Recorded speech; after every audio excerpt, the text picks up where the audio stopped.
This is Bob Engel, and today I'm having words with a brother that I don't know personally, but I know spiritually and virtually. Uh, he is a a husband, a father, a grandfather, a Jesus freak, a runner, an author, and what I want to talk about him with today, because it's one of the most complimentary things I can say about anybody. He's a pastor. There are there are a lot of guys standing in a lot of pulpits with good hearts that don't understand what it takes to be a pastor. And I was told when I was ordained 40 years ago that I had a pastor's heart. I never felt led to pastor a church. And I finally asked the Lord about that, and He said, "I gave you a pastor's heart so you can be a friend to pastors." So this is my friend Derek Vreeland, and we're going to call him. Mike Rogers and I have started calling you DV, man. I mean, if That BZ's works. a good handle, DV's a good handle, right? Yeah, man, that works. Well, talk to me, bro. Kind of bring my viewers up to date about who you are and what you do. You obviously are very intensely involved in a very intense church. Kind of give us an overview. Yeah, so I'm the discipleship pastor at Word of Life Church in St. Joseph, Missouri. So I'm a part of our pastoral leadership team, do a lot of the pastor things. I'm really people oriented. So I like being with the people in worship and small groups. I do a lot of our pastoral care. I love being in the hospital, visiting and praying with folks. And yeah, so really enjoy my life as a pastor. There's aspects of any job that are challenging. For me, it's anything with numbers or spreadsheets. I'm not I'm not the most like administratively organized kind of pastor. And so we have a great staff team, and I do get a lot of help in that regard. But yeah, man, I felt called to be a pastor since I was 16 years old. I'm 51 now, and yeah, that desire to serve and to be with God's people hasn't diminished over all these years.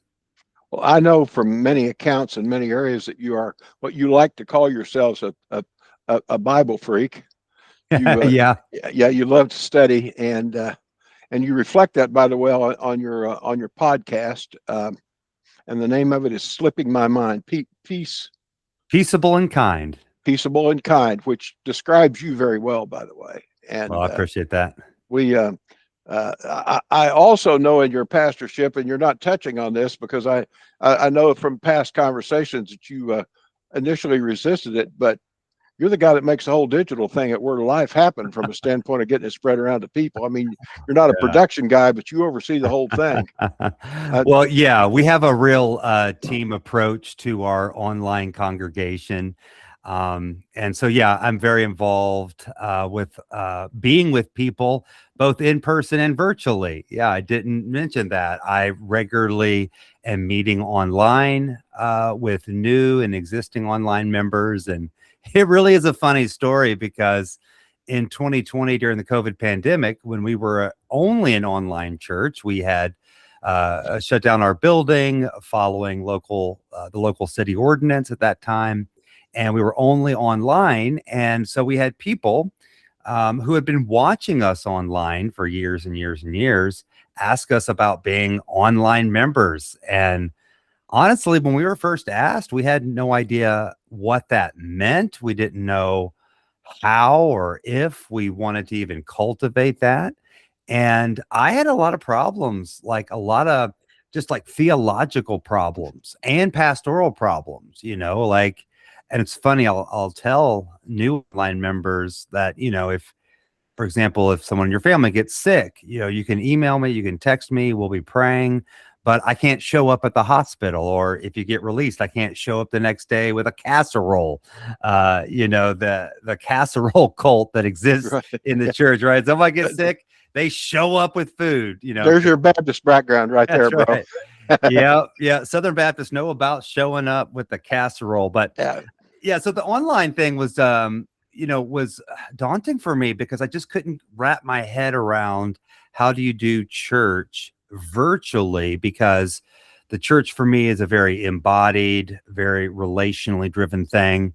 And but what happened is the Lord changed my heart, despite the objections I had in my mind. And a part of that was in 2020, when we were online only, we were offering lots of online small groups. I was leading 2 a week, and I began to meet online some of these people who were asking about online membership. And I couldn't deny that God was at work. And so even though I had, reservations and intellectual and theological questions, my heart was really drawn towards it. And so, yeah, I said, well, if we're going to have an online congregation, they're going to need a pastor, and I'd like to be at the forefront of that. And so we have a lot of our pastoral team and our staff that's involved in all that we do. But yeah, I do sort of lead the pastoral side of the online congregation, and it's been a delight. It really has. I'm an active member of every Tuesday afternoon at 1 o'clock of what we lovingly call the Upper Zoom. Todd Beaucamp came up with that name. It's a tremendous name, and it's phenomenal what happens there. We talk with people from different continents, and certainly from different nations, and all over the United States. We have people from the East Coast, people from California, and so on. People, multiple time zones that we work with, and do you think maybe when Jesus said, "And you shall be witnesses unto me in Jerusalem, Judea, Samaria, and the uttermost parts of the world," he also would have said, "And the internet"? I think so. Yeah. I don't think there's any question about it. I've got a little blog that I started 15 years ago that I don't promote. It has nothing to do with any kind of monetary content or anything. I just write what comes on my mind. They're usually probably a few hundred words or less.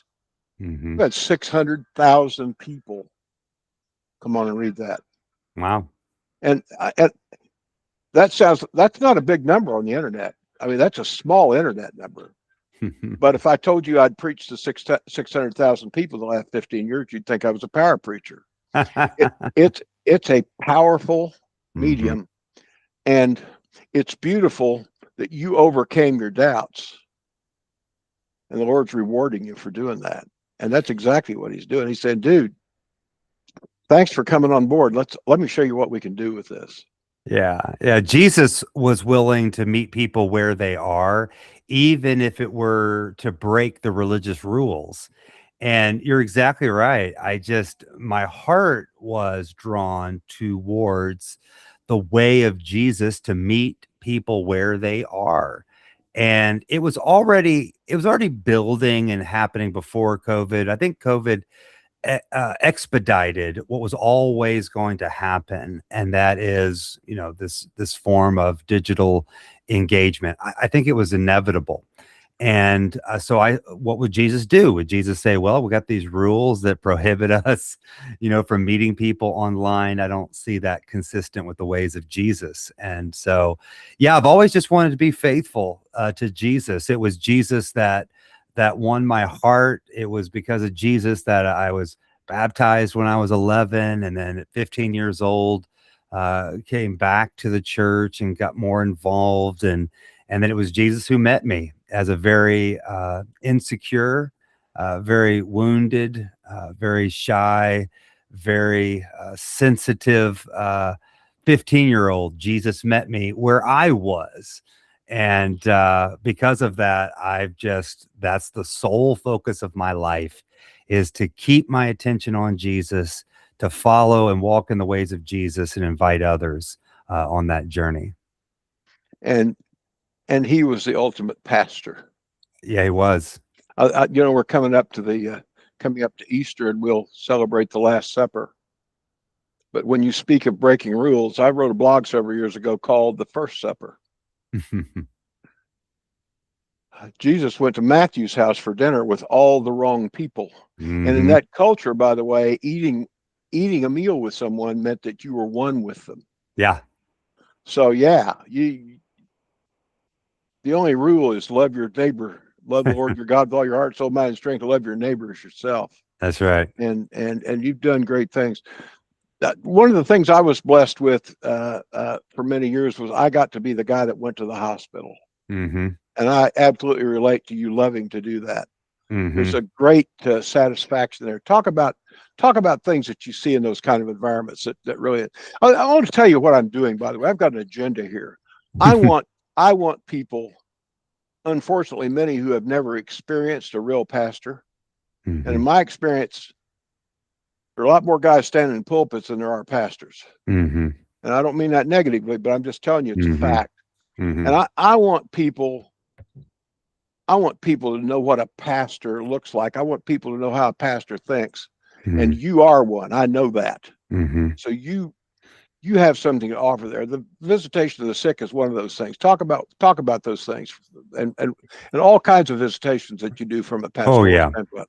Oh yeah. I am a pastor who has been shaped by Eugene Peterson. I think more than any other pastor, and God's blessed me with great pastors in my life who I've known and worked with over the years who have influenced me and shaped me. But Eugene Peterson, through his writings and just his testimony, has had such a deep impact. And Eugene would talk about the role of the pastor is to discern God's presence at work among God's people and to help people become aware of what is most foundational, and that is that God is with us, that God is everywhere present, that He's the ever present God, close in times of need, and certainly in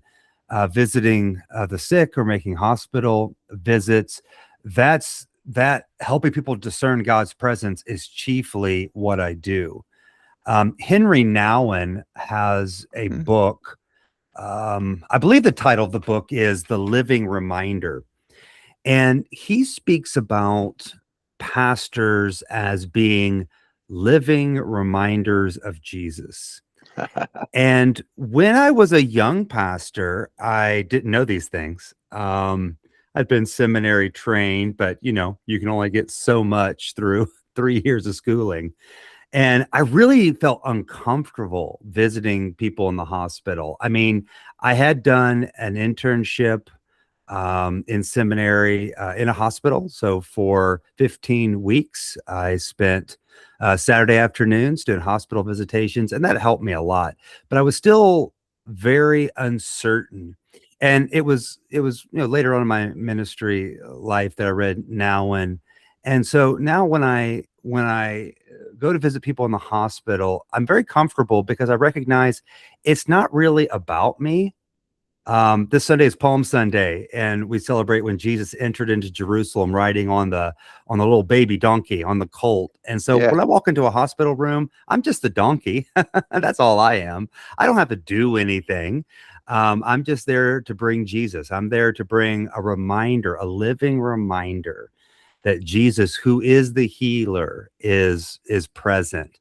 And so it takes all the pressure off. And so I just visited a woman in our congregation just a couple of days ago, 2 days ago, in fact. And she had battled cancer and got to ring the bell and had defeated cancer. And then just recently found out she has tumors in her brain, looks like brain cancer.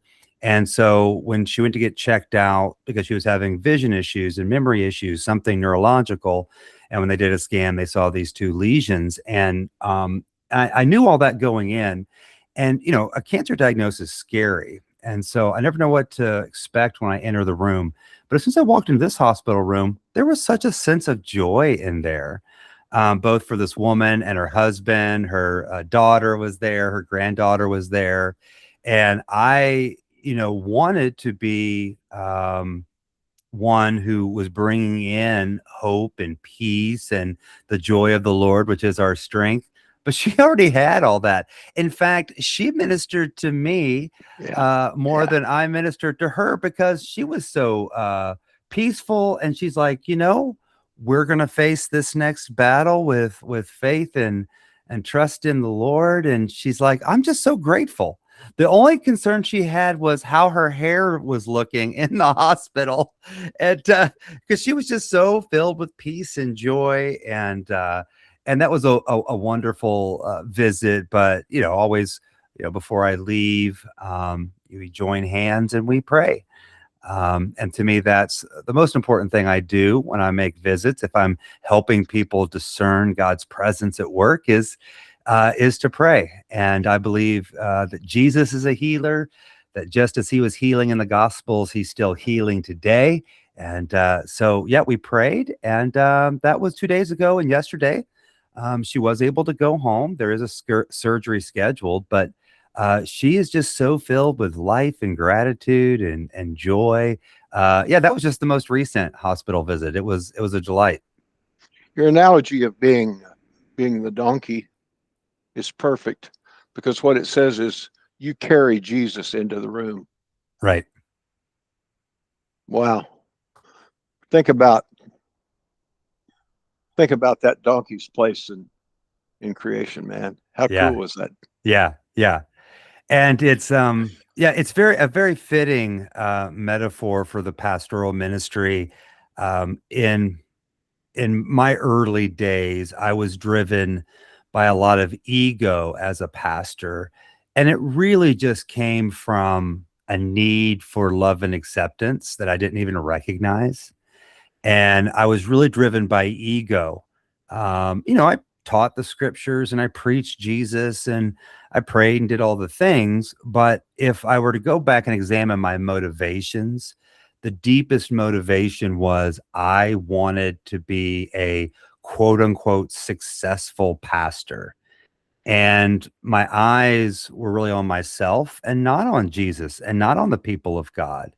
And so as I look back, I can see with great gratitude the people that God sent me, and Eugene Peterson through his books was one of them. Eugene Peterson was able to help me recalibrate my ambition, because I've always been kind of a goal-oriented person, but it was Eugene Peterson that helped me see that as a pastor, the end goal is not simply things that can be quantified, right? It's not getting bigger. It's not, a larger church. It's not more attendance, not more people, not more money in the offering plate. That success, as Eugene Peterson described it, is not so much in those type of things, but simply faithfulness.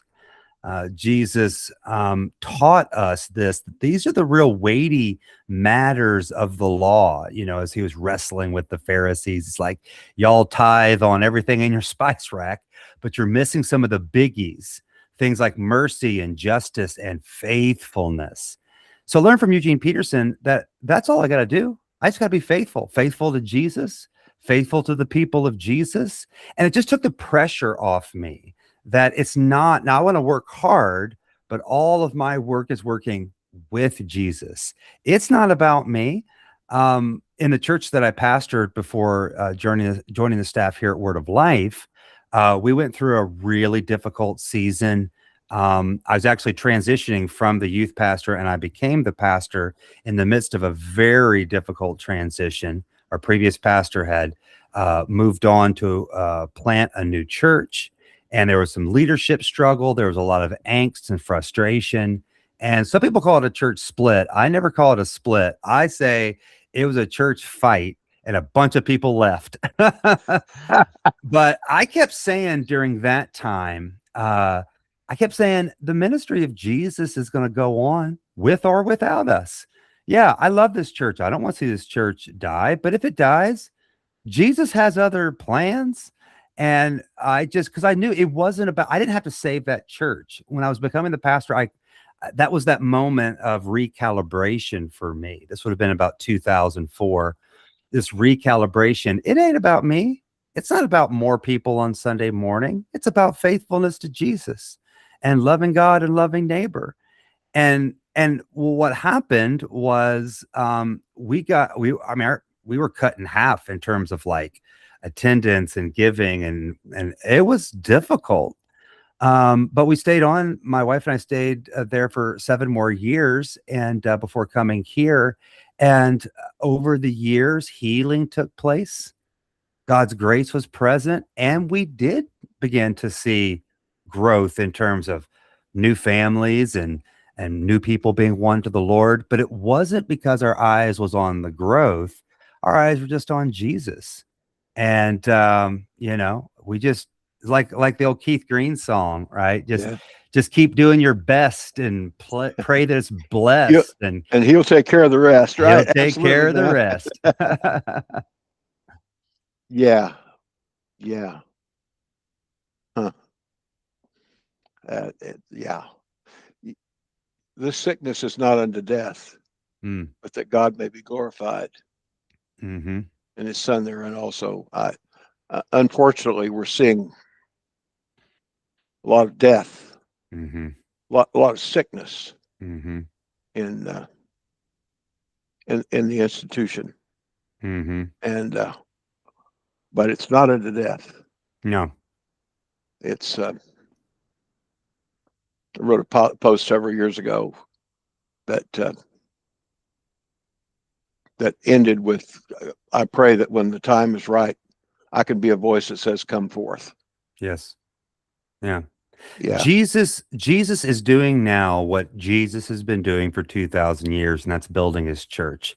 And he said the gates of hell shall not prevail against it. And so for all of the sickness and sin that we see within the church, we're still the bride of Christ, and Jesus has not given up on us. And so, as a pastor, I'm not giving up, even as people are. I mean, people I know and love and have invested time with, not just at church, but even socially, are walking away from the church, for various reasons. But a lot of it is like, the church isn't necessary. I can be a good person without church and all that. And I bless people when they go along their way, but I see the church as integral to what Jesus is doing. I can't imagine being a part of anything other than the church, for the good and the bad. It's what Jesus is doing. When I got online recently and put my name in as an online member of Word of Life, I mean, Brian and I go back. First time I was at Word of Life Church, it was in Brian's living room, and Jimmy Bratcher, Kenny Price, and I used to come over and play music in the lot that you guys owned next door to the $7,000 or $6,500 building in South St. Joe. And Yeah. I mean, my history goes there is literally closer to 50 years Yeah. than any other number. Um, but it was interesting. I came on and you immediately said, "Man, you've been with us a long time. You're finally a member." But I should tell you, Flo and I have not been a member of a church since 2010. Mhm. We are a part of that group of people that has stepped away from the institution. Mhm. And I had a young pastor here in Lawrence. We voted in their church, and the sign that there's a sign that tells what the church is as you go in their parking lot. But on the back side of that sign, it says you're now entering the mission fields. All their members that Mhm. leave every Sunday. I called him and I said, "Brother, that's really great. I really appreciate that." One thing led to another, and he finally got around to asking me where we go to church. And I said, "Well, I probably have 10 hours a week of Zoom calls that are so on and so forth, but we don't attend a fellowship." And he said, "Well, that's kind of concerning." And I said, "Well, Paul said to be absent from the body is to be present with the Lord." He said that's an unusual interpretation of that scripture. That's where we are, and there are a lot of people in that place. But what we're doing, we haven't walked away from the body; we've walked away from institutions. Mhm. And you are exactly right. The body continues to get healthier. Yeah. I believe that not only did Jesus grow in wisdom and favor with God and man, but I believe the body is growing in wisdom and Mhm. favor. Mhm. And it's beautiful that you have an institution, man. I've been around that building since before it was finished, Mhm. and it's beautiful to see what you've done there and the impact of it. I've gotten to play music from that stage, and the impact of that that facility is phenomenal, and it Mhm. is absolutely a shining light to a much bigger area than just St. Joe. Right. But we're out here, and part of what you're doing is you're pastoring a much greater body than you can Mhm. even get in the building. Yeah, and that was why we, felt God calling us to cultivate an online congregation. It is a concession. I mean, still, if I'd have it my way, everybody be in a local church, local in their area. But I do recognize that there are people that are displaced from the institutional church. And so again, it was that Jesus impulse to meet people where they are. And I would rather have people connected online, forming online community than no community at all. I still think in-person embodied community is best, but online is better than nothing. Well, And you do know that tradition is peer pressure from dead people, right? I mean, G.K. Chesterton called tradition the democracy of the dead, where we give votes to the most obscure of our classes, our ancestors. and I think it was Spong who said, a heretic is not a man who's at enmity with God, but one who prefers truth over tradition. Yeah, I, and I'm telling you, at 1 o'clock on Tuesday afternoon in the upper Zoom, we have church. Oh yeah, I believe it. And at 9 o'clock this morning on the Rethinking God and Tacos call, we had church for an hour and a half. And Wednesday at noon in a book review with Jason Clark. I know you know Jason. You run his I do. podcast. Yeah. In the Circle Group, we have church. It's there, and it's not going away. And not having to maintain the institution frees us maybe to be able to do some other things. Because it does take a staff, and it takes a lot. It takes a lot. But when you have it and apply it the way you guys at Word of Life have, I mean, you have such a foundation that Brian can travel the world, and it keeps working. I used to consult a lot, and I've told more than one chief executive you can tell it's well managed when it works when the CEO's gone, and it does because there's a good staff there. You're all solid. Yeah. Each of you, by the way, each of you could carry that. Each of you could fill in that, and you do fill in that slot. I mean, I hear you preach regularly because I get on and listen to the sermon. So you're part of my presence with the Lord, even though I'm absent from the body, man. Well, I appreciate it. Yeah, we have a great, great staff team, and it's people I love working with. And I think the best thing about our staff team is not anything that is organizational, right? So if some like organizational leadership guru were to come in, he's not going to find anything at our church that's outstanding from that perspective. But I think the greatest thing about our staff is we deeply love each other, like authentically love each other. Now we love each other like brothers and sisters, so we're going to disagree. I had a minor disagreement with a coworker recently, and he said, "Oh, just punch me in my face." To which I said, "I would never do that, but I'm always going to tell you the truth." Yeah. And he felt like maybe he had offended me, and he did offend me. He said what he had to say. I didn't agree. I said what I had to say. But that, I think, is that's what I love most of all about our staff team. We love each other, and of course, because we're all fallible humans, we're all going to love each other imperfectly. I know I certainly have done that at times. I've had to go to coworkers and apologize and ask forgiveness, but yeah, we love each other, and there's a joy in working together. And I've told my boys as they were growing up, like, you seek out what God's called you to do, you go figure that out. But one of the important things is make sure you're getting joy from the work that you do. And yeah, and I love the work that I do and the people that I do with it. Sometimes we get into these long meetings. I'm not one for long meetings. Sometimes I get long meetings and I get a little grumpy. Everybody knows that about me. Yeah. Meetings drag on. I'm like, all right, again, I want to be with the people. I don't want to be in meetings with spreadsheets and all the blah. Like that kind of stuff wears me out. Outside of that, though, I love what I do and who I do it with. Iron sharpening iron causes Yeah, sparks. Causes that's right. sparks fly when Yeah. iron sharpens iron. Any kind of healthy team needs to have people with a diverse skill set, diverse giftedness, diverse personality. That's what makes a strong team. So I'm a diehard fan of the Kansas City Chiefs. Patrick Mahomes is a generational talent. One of the greatest players to ever play his position. If you try to field an offense with 11 Patrick Mahomes clones, it wouldn't work. It wouldn't work.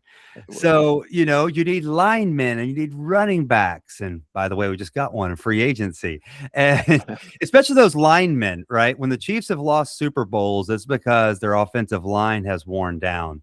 And that's important, having those beefy guys up front. So I think for any kind of church staff team, you need that diversity, which does cause sparks at times. But when you can value the gifts and perspectives of others, that goes a long way to really living in that kind of loving team environment. So you're telling me that there really is a value in offense. There is value in offense. Yes. Mark me down as saying that. Wrigley, who built a downtown Chicago landmark and Wrigley Field,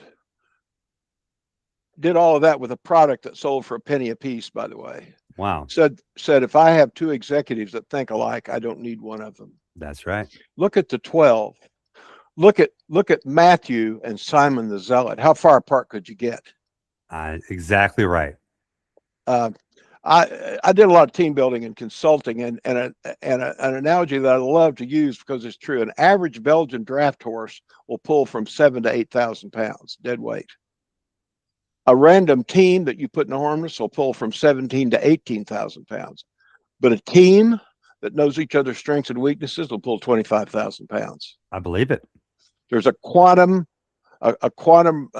multiplier of differentiality, an absolute quantum multiplier. And by the way, an organizational consultant that came into your place, and I actually did a little smidgen of that, was asked to sit in some meetings there many years ago. An organizational guy that would come into your church wouldn't know what to do because it's not an organization, it's an organism. That's really true. And that's the way we function. Yeah. Yep. Yeah. We're an loosely organized organism. It's a living thing. Yes. And you can't always predict and plan, and because of the flow of life through a church and a church team is God, the Holy Spirit. And so you always have to be open and aware to what the Spirit's doing. When the Lord said, I'm the Lord thy God, and changed not, it doesn't mean that he got to a point and stopped. It means that he never stopped revealing more depth of it, more latitude and longitude. So it's absolutely a growing, a growing thing. But I love it, man, that you guys have your meeting. I gotta go love on some people. That's really what you're saying. Yeah, actually, our last staff meeting was when I had to leave to go visit the lady in the hospital. And I'm like, guys, I'm going. Like, y'all keep talking. I'm going to go visit somebody in the hospital. The Lord already put out a book on numbers. You don't need to fool with them, right? Exactly right. You got that covered. Yeah, that's right. Whole book in the Bible called Numbers. You have done a great deal of work in discipleship. A lot of people say that. You've written books on it. You have harder than writing a book. I mean, I got enough content in my blog. I could probably do a book, but to do a training manual workbook that can take people through the steps sequentially and open them to think for themselves, which is ultimate teaching, by the way, not telling them what to think, but telling them it's okay to think. That's right. The most important single lesson I ever learned from a teacher was a music teacher. one day I played upright bass, and we were doing an old show tune, and he had said, "Come down to the music room early. I want to show you something." And I went down early, and he said, "Get your bass and your sheet music. Come down by the piano."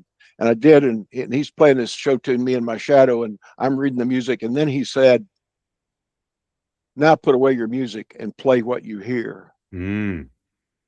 And less than a year later, my mom was taking me to gigs because I was getting paid to play, but I didn't have a driver's license. It's one of those deals. And they, but, but, but,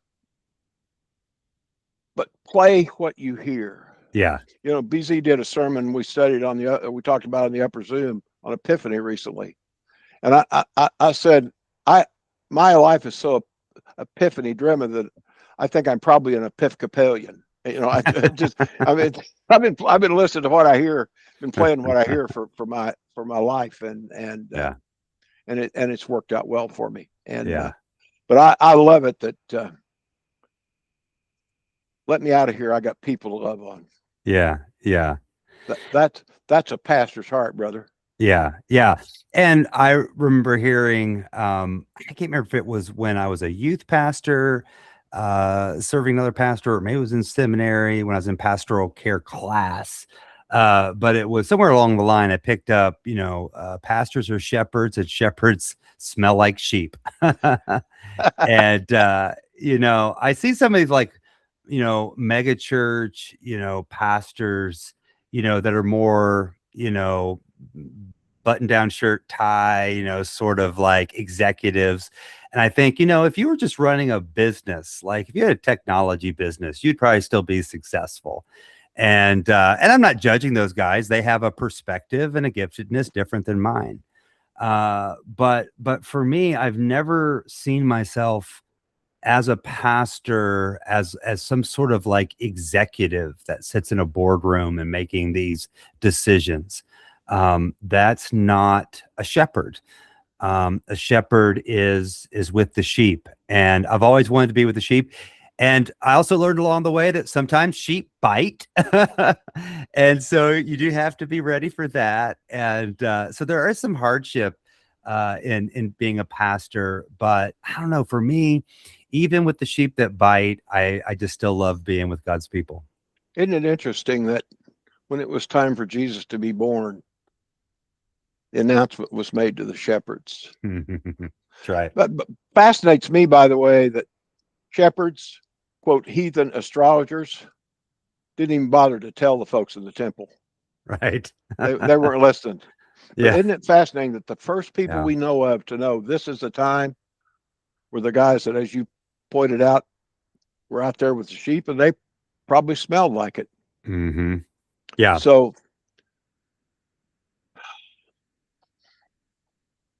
the position of a pastor, I can't describe through. I wrote a tune one time for the one guy in my life that I ever experienced that was a true pastor. And the lyric was, he may not always give the best address, but he always feeds the sheep because he knows where the water's still and where the grass grows deep. And by his loving kindness, he shows Christ to all he can. He's not the world's greatest preacher. He's the Lord's best man. It's good. He's on his knees with Jesus for the people on the street. Eternal light's in his eyes and there's quickness in his feet. Mm-hmm. When God's Spirit gives him comfort when he hasn't got a fan, he's not the world's greatest preacher. He's the Lord's best man. The last verse of that, by the way, is some morning soon, a trumpet sound will turn men to the east. And the greatest sun that ever rose will hold a wedding feast. He'll reach out to this brother with his nail-scarred hand and he'll say, Father, he's the one I chose to be my best man. He's been a witness to my courtship, told my bride about my love. He's carried out the message that I brought her from above. He's prepared for such a time as this so we can take a stand at the greatest wedding altar, and he's my best man. Amen. That's a pastor, brother, and you are one. Well, I appreciate that. Yeah. Yeah. Well done with the poetry there. Yeah, I think a lot of pastors, they struggle, I think, with just identity, understanding who they are. And sometimes they will, overthink their faults and their weaknesses. I think I did that early on in my pastoral ministry. I just really avoided and tried to cover over my weaknesses. But Paul teaches us, when we're weak, then we are strong. To open up as a pastor in vulnerability before people in my congregation is a kind of strength, saying, that, yeah, I struggle like everyone else struggles. But the joy of the Lord is going to be my strength. I'm going to maintain a position of gratitude and faithfulness even through the struggles. And to me, that then becomes, the example for people to follow. Not that, oh, I'm perfect, I don't have any problems, but I have problems like everybody else. But here's how God has shown me to remain faithful through the struggles. And a lot of my struggles too, just personally, come from what surprises people. So what I'm about to tell you is going to be a surprise. Because a lot of people, when I say this, they don't believe it. And I'm like, well, I'm telling you about my heart and my life. I'm not lying to you. I know what's happening in here. But here it is. Some of the biggest challenges in my pastoral life is that by personality type, I am an introvert. Now, I think people misunderstand introvert and extrovert. That spectrum is not about your social skills.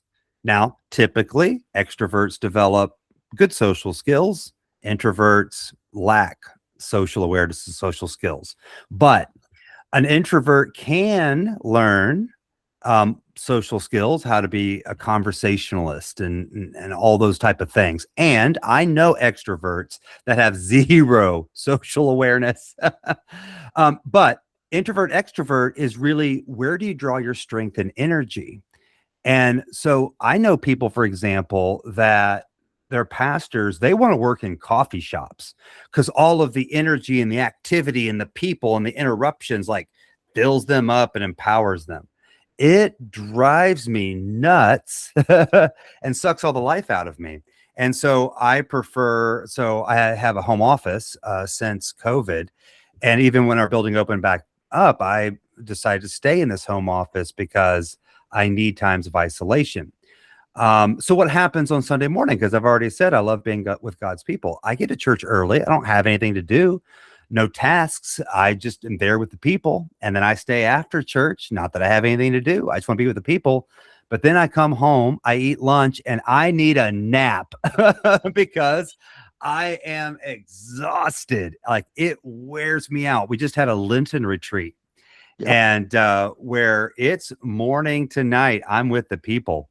And after our last session, the last night, I texted my wife, like, I am peopled out. Like, I had no more energy to give. So people are surprised by that. And it does cause challenges for me.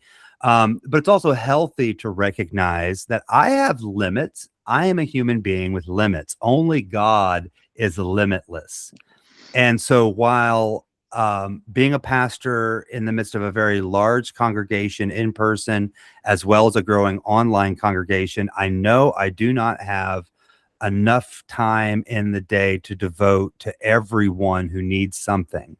And I've recognized that's my wiring, and that I just I have to say no sometimes. I can't always answer my phone or text messages because I'll get them at 6:30 a.m. I'll get them at 10:30 p.m. And I sometimes, I think, inadvertently hurt people's feelings because I'm not always able to give them the time and attention that they want. But I just recognize, yeah, only God is limitless. I have limits. And even Jesus would withdraw to a lonely place to pray. When I talk about my naps on Sunday afternoon after lunch, I'm like, what was Jesus doing when they were in the boat crossing the lake and the storm rose up? He was in the back taking a nap. Yeah. And so let's be Christ-like and take more naps. That's me on Sunday afternoon. I worked for a company many years ago, and they apparently bought some kind of psychology package from some psychologist. And I was like third level. I wasn't the management level, wasn't even assistant at that time. But apparently they had to fill the package out. So I was the last guy that went in to see this guy. And it was one of those take a test every so often, punch little holes and so on. And by the time I went, I'd gotten the rumor, here's what'll happen. You'll go down there. I got scheduled on a Friday afternoon because that way I could buzz out early, right? but you'll go in there and you'll punch a few holes, and it'll take him about 15 minutes to grade them, and then he'll have you in his office for less than 30 minutes. So I got done planning all that. I do my little test. I go in the guy's office. An hour and a half later, the dude is recommending books that I read. So apparently I was clinical something to him. But he told me, and I related to it then, and I know it's true. He said, "You are an introvert. You are," the phrase he used was, "You are basically shy." Now, you know me well enough to know that doesn't come across, right? Right. He said, "You're basically shy." Boy, I don't know what's burning my eyes. You're basically shy, but you don't believe you can succeed in life being shy, and your drive to succeed is greater than your shyness. He said, "You'll not only compensate for that, you'll often overcompensate for it." And I can tell you that I do that.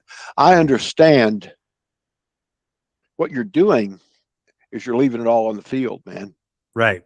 Yeah. Try to. The eyes of the Lord go to and fro throughout the earth looking for guys that'll leave it all on the field. Yeah. Yeah. You're doing exactly what you ought to do, man. And I appreciate that. I want to recognize your time. We've got a few more minutes if you want, Sure. but I know you've got a 3 o'clock and we're at 2:47. So you kind of raise the flag when you think we need to break. What do you see coming? And by the way, I want to tell you on the side, and we don't need to get off on this necessarily. We can if you want to, but you're taking some positions about current events that are right on. And in an awful lot of our old tribe, they aren't popular. I want to tell you that I appreciate you for doing that. I admire you for doing that, and I support you in it. But what do you see coming? What's going to happen in the next year, or 5 years, 10 years? You know, one of the things that is happening now that causes me to think about the future is what I'm hearing, at least in the United States, and what I'm seeing with my own eyes in our own congregation, is there is some kind of growing youth movement.